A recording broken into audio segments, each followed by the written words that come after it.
Good morning, Janice. Good morning, Anthony. Today, let's talk about a case study of how emotional distress and how it occurs and what problems it causes during probate.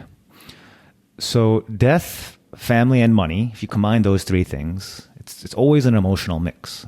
I think it's pretty obvious. Yes. But these emotions can lead to headaches and very expensive problems during a long and complicated process like probate. So we're going to share a case study to sort of spell out how that works out and hopefully help somebody avoid that in the future. Okay, let's start with this example. And our example has to do with cleaning out a house after the death of the person who passed away. So just generally, the clean out can be a very emotional and cathartic process from what we've seen. I mean, there's like sort of the taking your time and going through and sort of going down memory lane, as it were. Yeah. So totally understandable that this is a very emotional situation.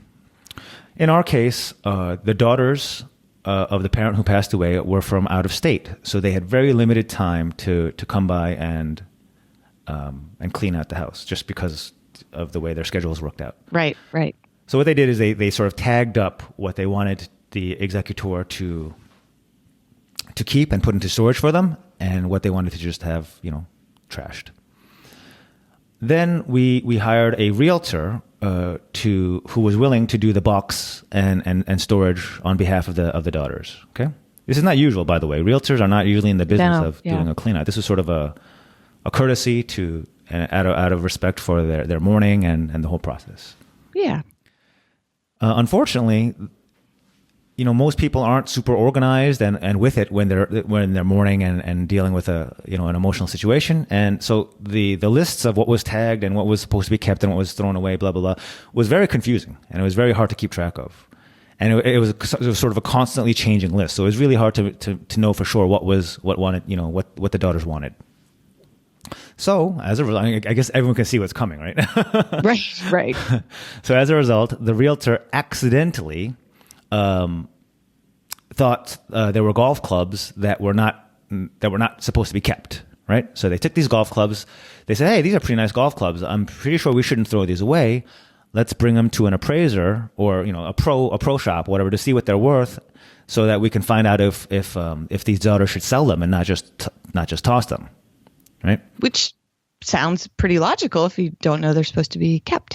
Right? And again, to me, that sounds like another additional step where the realtor is sort of going above and beyond and just said, right, "Oh, that's extra work. I'm just going to toss them." Right. But he thought probably there's value, or he or she thought there's value, and no. So unbeknownst to the realtor, again, because there was a lot of confusion on this list-making situation, the golf clubs had super, super strong sentimental value to the daughters. So the daughters essentially went ballistic when they found out that they sort of handled the golf clubs. Okay? And when I say ballistic, we're talking about threatening civil litigation and calling the police on the realtor.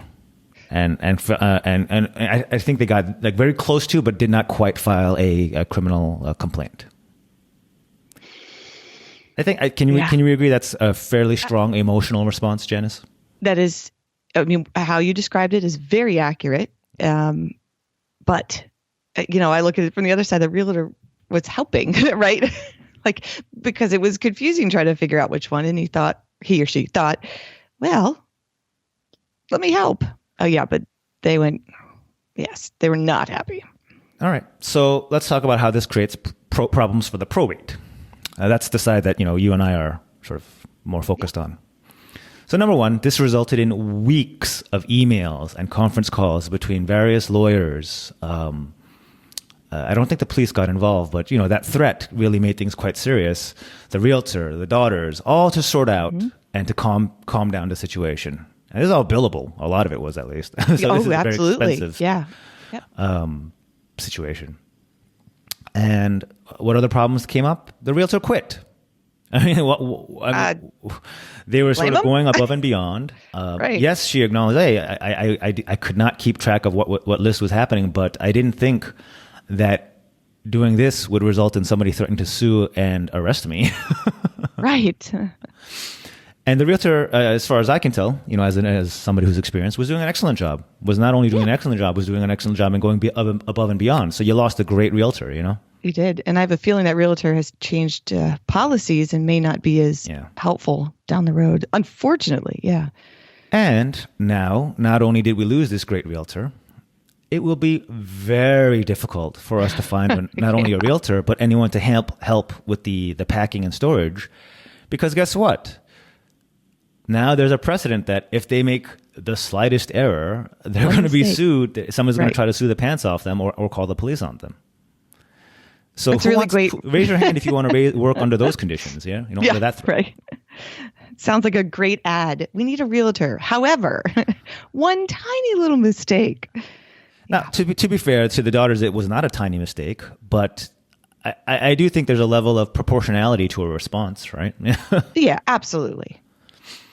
And by the way, the golf clubs were returned immediately with the appraised value in case they wanted. I mean, so it was, yeah. After weeks and many emails and phone calls to straighten things out. Very, very, very intense. Yeah. Yep. So let's talk about how an independent executor might help with this type of situation. Okay. If you have an independent executor, you have somebody who's emotionally unattached. As you know, and as listeners know, I am a professional and an independent executor.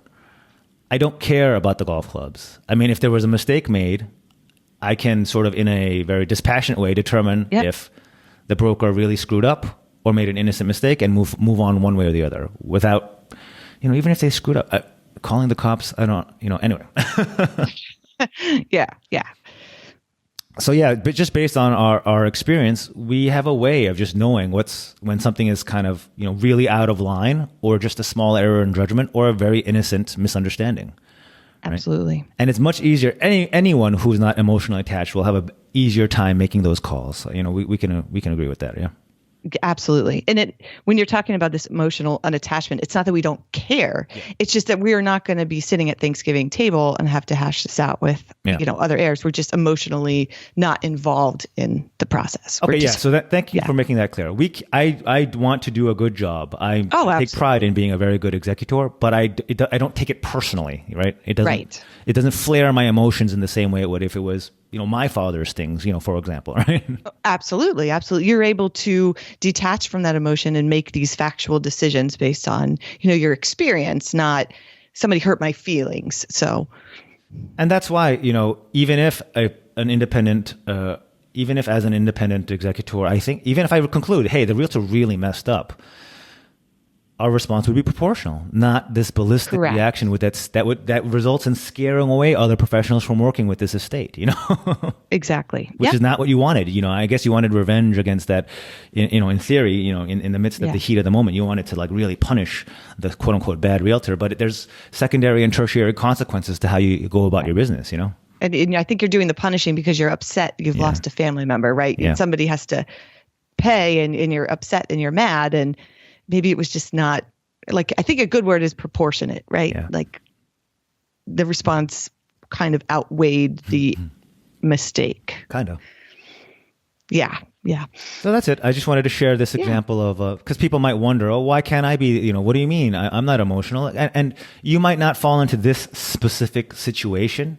You might think, I would never call the police on a realtor just for a set of, that's fine. I understand. But just understand that it's your family. It's your money and it's a death that you're grieving. So, most people will be prone to some level of emotional response. And these things are complicated and little problems happen. And that's why sometimes it makes sense to have an unbiased or dispassionate independent executor. Yep. And I recommend Anthony's book, How to Hire an Executor, available on Amazon. And that definitely digs into this whole professional executorship concept. Cool. All right. Thanks again, Janice, for hashing through this with me, as always. And thank you all for listening. Please keep firing away your questions, and we'll be happy to try to answer them. Take care now. Take care.